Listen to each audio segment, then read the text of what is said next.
Né le 16 décembre 1714 à Gloucester, en Angleterre, issu de parents pauvres, sans instruction, quoique considéré comme la figure la plus importante du méthodisme, George Whitefield est réputé pour ses prédications qui sont parmi les plus importantes du grand mouvement de réveil.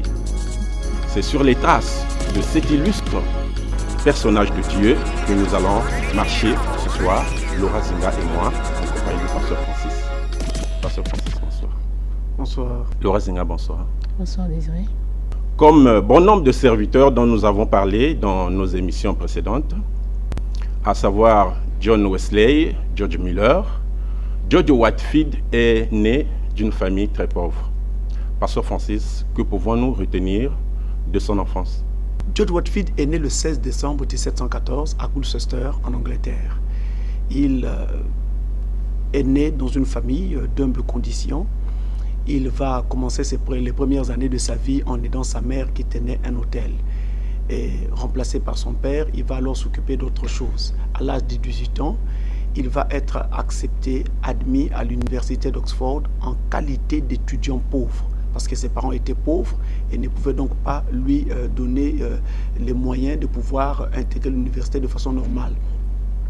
Et en qualité d'étudiant pauvre, Whitefield devait donc servir ses condisciples plus fortunés tout en étudiant. C'était une règle, c'était une obligation. Il ne pouvait pas se soustraire à cela parce que c'était en qualité d'étudiant pauvre qu'il avait été accepté ou admis dans cette université d'Oxford. Mais il faut noter que nous ne sommes pas sauvés par les œuvres. Et ça, tous les hommes de Dieu dans l'histoire de l'Église qui ont essayé de faire des efforts pour parvenir à sauver leur âme ont vécu vraiment une véritable désillusion. Ils se sont rendus compte que ce n'est pas par ce moyen qu'on parvient au salut. Beaucoup sont passés par là, mais ça n'a rien donné. Ce n'est pas par cela que nous sommes sauvés. La Bible dit que nous sommes sauvés par grâce au moyen de la foi. C'est Ephésiens 2, verset 8. Nous sommes sauvés par grâce au moyen de la foi. Donc c'est ce qui nous sauve.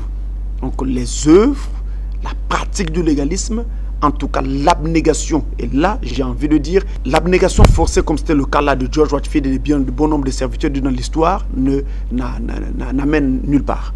Pourtant, la Bible nous dit, pasteur Francis, qu'une foi sans œuvre est une foi morte. Il est vrai qu'une foi sans œuvre est une foi morte, mais justement, il faudrait que ce soit la foi qui produise les œuvres, et non pas l'inverse. Ce ne sont pas les œuvres qui doivent produire la foi. Et le fait de parler aux gens dans les rues, le fait d'exhorter constamment les gens et d'être toujours là en train de débattre sur les Écritures était un exercice en soi qui préparait déjà cet homme à un grand ministère. Donc en fait, toute cette période, j'ai presque envie de dire une période qui n'était pas encore officielle parce que son ministère n'était pas encore déclaré, mais c'est une période qui a servi de préparation à George Whitefield pour entrer de plein pied et avec force dans le ministère lorsqu'il va être ordonné pasteur. Donc justement, il se convertit en 1735.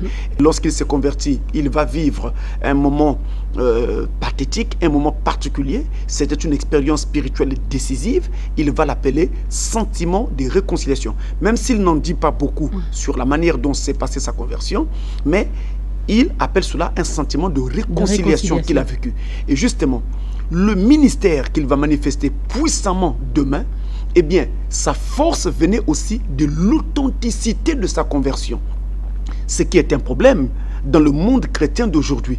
On n'est pas très sûr de la conversion des gens qui nous prêchent l'évangile actuellement. Ce n'est pas très sûr. Alors, pasteur Francis, je voudrais vous arrêter un instant. Comment être sûr de la conversion de celui qui vous prêche? Justement, pour vous, vous devez, en tant qu'adepte d'une église, vous devez le demander à Dieu. Seigneur, je fréquente telle église. Est-ce que tu peux me rassurer de l'état d'âme de cet homme qui me prêche l'évangile? Mais déjà, la Bible dit que Dieu n'exauce pas les pécheurs, pasteur. Est-ce qu'une telle personne peut être écoutée de Dieu? Mais bien sûr, quand vous êtes en train de rechercher un lieu de prière, Dieu est tenu de vous offrir un lieu correct de prière, sinon il sera responsable de votre perdition. Vous manifestez un élan de repentance, vous voulez vous repentir, vous voulez vous rapprocher de Dieu. Vous faites le choix d'une église et vous demandez à Dieu, Seigneur, voilà l'église que j'ai choisie pour marcher avec toi. Est-ce que c'est la bonne ou la mauvaise? Dieu ne peut pas rester silencieux. Il est obligé de vous répondre parce que c'est pour cela même qu'il a quitté la gloire et qu'il est venu mourir sur le bord du calvaire. Voyez-vous? Donc c'est fondamental. Alors sa conversion était un élément déterminant. Lorsque il s'est converti, même s'il ne dit pas beaucoup sur ce qui s'est passé lors de sa conversion, mais tout son entourage s'accorde à dire que dès le lendemain, on avait constaté que son message était devenu percutant. J'insiste, son message. Ce qui revient à dire que son entourage était parfaitement conscient qu'avant que Warfield ne se mette à prêcher de façon officielle, Warfield prêchait déjà dans les rues. C'est pourquoi on dit que dès le lendemain de sa conversion, son message devint percutant. Donc là, il venait de recevoir quelque chose qu'il n'avait jamais eu tout le temps qu'il était déjà en train de travailler de façon officieuse. Il n'avait rien eu. Maintenant, cette fois, il a maintenant cet élément cardinal qui était même dans les apôtres du premier jour, Pierre, Jacques et Jean, c'était le Saint-Esprit. Mais justement, lorsqu'il a prêché juste avant sa conversion, est-ce que vous pensez que ces âmes auxquelles il avait prêché étaient sauvées? Naturellement, là il n'y a pas de problème. Vous vous rappelez que Judas Iscariote également avait été envoyé par Jésus pour prêcher aux âmes. Mais quand Judas a fait le travail, les âmes auxquelles Judas prêchait ont été sauvées. La personne qui vous prêche, si elle-même, elle ne vit pas la parole ou n'est pas convertie, c'est son affaire avec Dieu. Mais pour le moment, si elle vous donne la parole, la vraie, et que vous mettez votre foi dans cette parole, quelque chose peut également se produire. Mais Pasteur Francis, s'il vous plaît, est-ce que vous pensez qu'une personne qui n'est pas sauvée peut donner la vraie parole aux enfants de Dieu, alors qu'elle-même, elle n'est pas encore sauvée? Lui-même ne s'y connaît pas. En tout cas, je dois dire que c'est un peu difficile. Il y aura toujours des erreurs, et même beaucoup d'erreurs, mais seulement c'est possible de façon intellectuelle. C'est-à-dire que, intellectuellement parlant, la personne est capable de rassembler les Écritures et de vous donner la chose avec exactitude. J'en prends pour témoin Apollos, dans le livre des Corinthiens, qui était capable d'enseigner avec exactitude qui était le Christ. Mais pourtant, son message n'avait pas de flamme. Et c'est la chose qui manquait à Warfield lorsqu'il prêchait avant sa conversion. Et lorsqu'il s'est converti, eh bien, il a eu cette flamme. Alors, il pouvait maintenant manipuler la parole de Dieu avec le feu accompagnant cette parole. C'est alors que il va se lancer donc dans la voie des missions. En 1738, le voilà qui se va aux États-Unis pour évangéliser les Indiens. Il va revenir en 1739 pour faire une collecte qui va lui permettre de continuer son action là-bas aux États-Unis. Et la même année, pendant qu'il revient, il est alors ordonné prêtre de l'église anglicane, plutôt pasteur de l'église anglicane. Et je dois dire que l'église anglicane, eh bien, en Angleterre, était, eh bien, à peu près ce que nous savons aujourd'hui de l'église catholique. Voyez-vous, donc c'était une grande institution qui avait même la même mise sur l'État et le gouvernement à cette époque-là en Angleterre.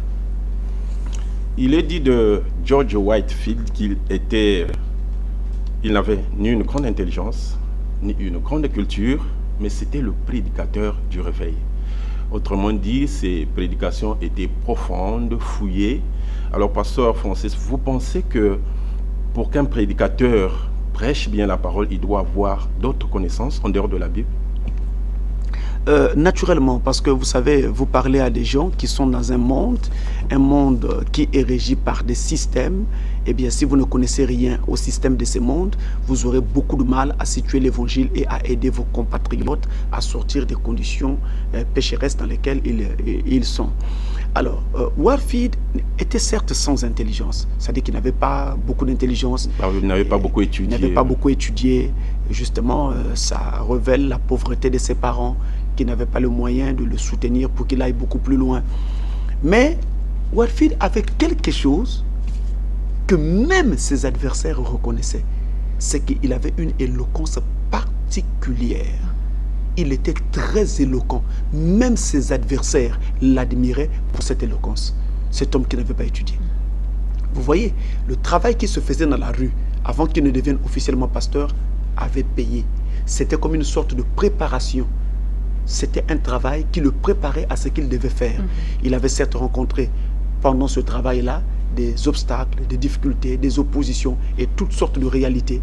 Et alors, il les a intégrés à sa constitution ministérielle pour alors utiliser ces données plus tard. Et c'est ce qui va se faire. Il était très éloquent. L'histoire dit que même ses adversaires l'admiraient pour son éloquence. Est-ce que vous pensez que c'est naturellement qu'il était éloquent ou alors il C'était avait un appris don. à parler quelque part? C'était un don que Dieu lui avait donné. Justement, un ministère est un don. Mais ce ministère-là se construit également au travers des événements de votre vie. Justement, les événements de la vie de Warfield, particulièrement ce travail pré-ministériel, l'avait donc préparé à pouvoir manipuler le feu de Dieu de cette façon. Il était très doué. Et non seulement cela, malgré qu'il n'avait pas beaucoup étudié, mais il n'allait jamais prêcher aux gens sans avoir fait une fouille sérieuse et consciencieuse du sujet sur lequel il devait parler. Et l'une des choses qui va faire que Warfield tire son épingle du jeu, c'était quoi? C'était le fait que Warfield s'est mis donc à prêcher comme les autres n'avaient jamais fait auparavant. Il s'est mis à prêcher en plein air. Les prédicateurs de l'époque ne le faisaient pas auparavant. Et c'est un paradoxe. Si vous voulez comprendre un peu en quoi consiste le paradoxe, imaginez ceci. L'église anglicane, comme je l'ai dit, était un peu comme est l'église catholique aujourd'hui. Et donc Warfield était pasteur de l'église anglicane. Donc imaginez aujourd'hui un prêtre de l'église catholique qui fait une convention en plein air.